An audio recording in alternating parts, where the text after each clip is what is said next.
De natuur een beetje naar je eigen hand zetten kan op verschillende manieren. Zoals het planten van een boom of het snoeien van rozen. Bij het vervolmaken van natuurgebied De Lust van Linne komt veel meer kijken, vanzelfsprekend. En het geld komt er dan niet uit een klein spaarpotje. Het is een imposant beeld, maar ook noodzakelijk, Jos, omdat hier de grind nog gewonnen wordt.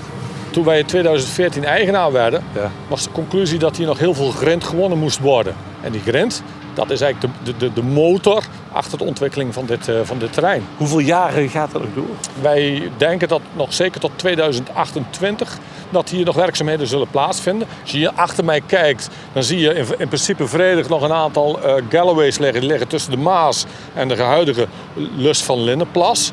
Maar ga je verder naar achteren, dan zie je nog dat er hele delen ontgonnen moeten worden, ontgrind moeten worden. Want als je eigenlijk hier boven die Lust van Linne gaat vliegen, dan zie je eigenlijk dat het nu compleet anders is als bijvoorbeeld 2014. En als je dan die kaarten er nog eens een keer terugpakt van al die jaren ervoor, dan zie je dat dat gebied eigenlijk een hele rare lus weliswaar heeft. Maar daarbinnen die lus eigenlijk elke keer van alles veranderd is.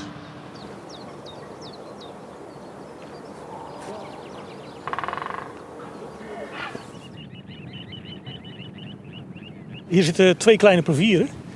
En een kleine plevier, dat is echt een soort die houdt van pioniersituaties. Situaties waar eigenlijk nauwelijks planten staan. En dan helpt een hoogwater natuurlijk perfect. Want hier staan we op een soort, een combinatie van grind, zand en slip. Ja. Waar op dit moment nauwelijks planten groeien. Okay, en zonder dat hoogwater was hij hier niet geweest? Nou, dan krijg je een veel dichtere vegetatie. En stel, er zou hier gras staan, dan kunnen kleine plevieren hier niet broeden. Die kunnen hier niet leven. Ja. Dus dat is nou echt zo'n typische soort die er heel erg waardeert als er een keer een hoogwater langskomt.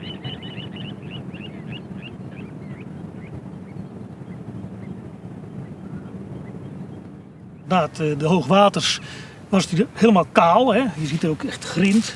En een beetje zandachtig slip.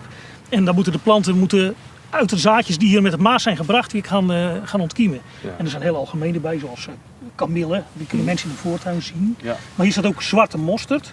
Inderdaad, een familielid van de mosterdsoort. Dat is een plant die is eenjarig en hij wordt tot 2 meter hoog.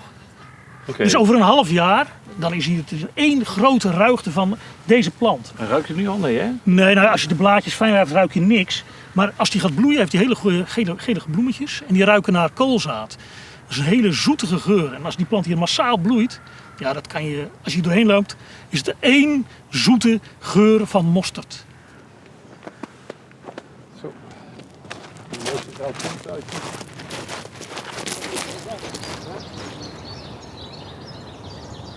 Het is een heel mooi wilgenbos, hè? Nou ja, dit is dus precies wat wij willen met de Lust van Linne. Op lange termijn zal hier zich wilgenbos gaan ontwikkelen. En je hebt wilgen in allerhande soorten en maten. Je hebt struikwilligen, je hebt schietwilligen.